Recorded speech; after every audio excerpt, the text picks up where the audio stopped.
Oi, quarto ano! Estamos de volta agora para a nossa aula de História. Pegue lá o seu livro.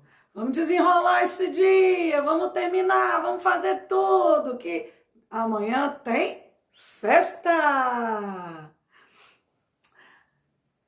Já pegou o seu livro? Agora abra na página 104. Nós vamos falar sobre as capitanias hereditárias. Na última aula de história, nós vimos que em 1530 Portugal estava meio ruim das pernas, né? Estava demonstrando mais de interesse nas terras brasileiras, porque o comércio, né, com as especiarias estavam meio balançados, estavam bem menores do que no início, quando eles encontraram as terras brasileiras. Então, naquele ano, eles enviaram a expedição colonizadora, que deu o pontapé inicial à colonização do nosso país. Mas, em 1534, a coroa portuguesa já estava sem recursos financeiros para dar continuidade nessa colonização aqui do Brasil. Então, Dom João III, rei de Portugal, criou um sistema chamado de capitanias hereditárias. Esse sistema, chamado de capitanias hereditárias, funcionavam assim. Esse é o mapa do Brasil daquela época. Ele mostra a parte do Brasil que ficava a leste do Tratado de Tordesilhas. Essa parte foi dividida em 15 lotes, doados a 12 donatários, que eram militares, fidalgos, funcionários da administração colonial e comerciantes. Em troca desse presente, eles deveriam explorar as terras, pagando a Portugal uma parte dos lucros que ganhassem em suas terras. Esse mapa traz as divisões das capitanias, o nome de cada uma e os nomes de seus respectivos donos. Esse sistema também dava aos donos das capitanias hereditárias as terras como direito vitalício. Ou seja, enquanto elas prosperassem, enquanto elas estivessem rendendo dinheiro, elas seriam passadas de pai para filho, como herança. No caso, era para o filho mais velho. Muitos dos donatários, quer dizer, os donos das capitanias hereditárias, não deram muito interesse para elas, não. Outros não tinham dinheiro suficiente para colonizá-las e nem tinham como protegê-las, né, dos ataques dos indígenas, que queriam de volta aquela terra que era deles, né, por direito, e também dos ataques dos franceses, que queriam tomar à força a terra das quais Portugal se dizia dono. Por esses motivos, o sistema de capitanias hereditárias não deu muito resultado. Apenas 2 capitanias tiveram sucesso. A de Pernambuco, que o dono era o militar administrador colonial Duarte Coelho, e ela prosperou com o cultivo da cana-de-açúcar. A outra era a de São Vicente, que se manteve devido à criação de gado e também do cultivo de cana-de-açúcar. O dono da capitania de São Vicente era Martim Afonso de Souza, aquele mesmo que comandou a expedição colonizadora em 1530.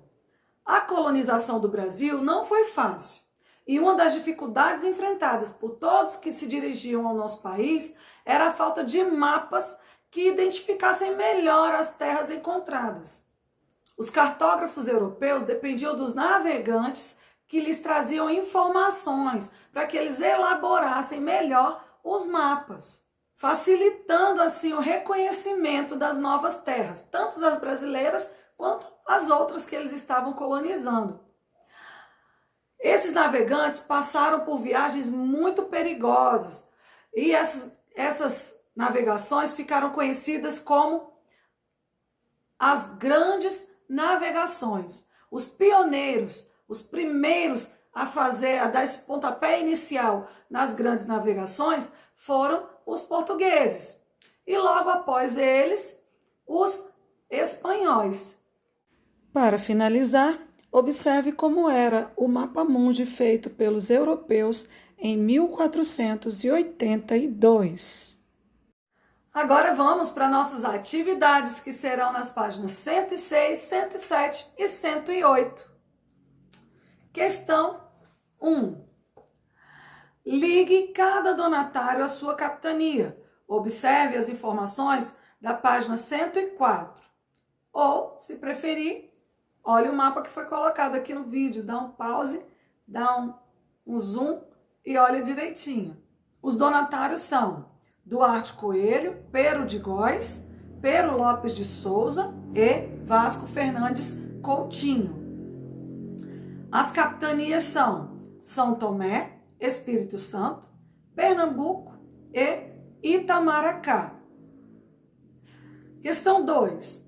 Quem Dom João III selecionou para a doação de terras? Quais foram os selecionados, aqueles que poderiam receber as terras? Tem uma lista deles que foi falada aqui no vídeo e tem no texto. Pinte os retângulos com as respostas corretas. Então, entre os selecionados, quais eram? Os escravos, os homens brancos e pobres, os militares, os comerciantes, fidalgos ou funcionários da administração colonial. Marque aí, vou dar uma dica, hein? São 4 desses que foram ditos aí. Questão 3. Em relação às capitanias, o que significa caráter vitalício? Explique de acordo com o conteúdo. Pega direitinho o que está lá no texto. Questão 4. Use as palavras do quadro abaixo para completar o texto a seguir.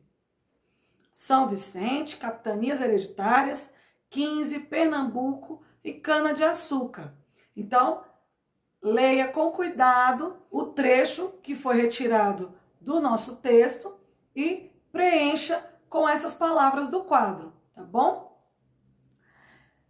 Questão 5. Circule de vermelho os motivos que não permitiram a prosperidade das capitanias hereditárias. Então, o que atrapalhou, o que fez com que os donatários não quisessem, levar à frente esse sistema, tomar posse das suas terras?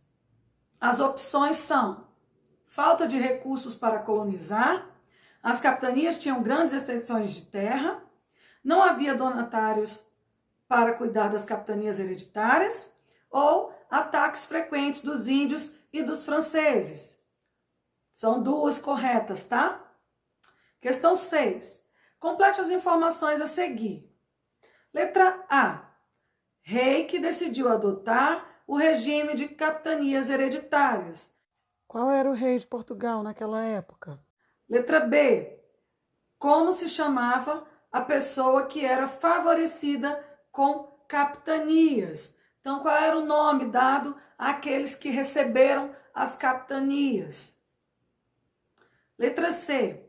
Quantidade de capitanias hereditárias. Quantas capitanias foram doadas? Hein? Letra D.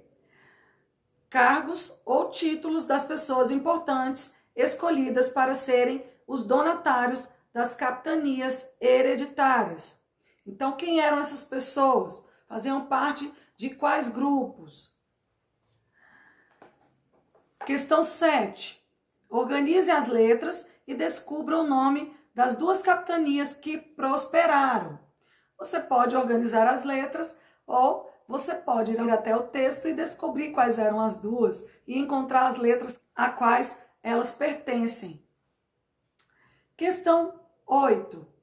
Dadas as linhas do mapa do Brasil, aponte as capitanias.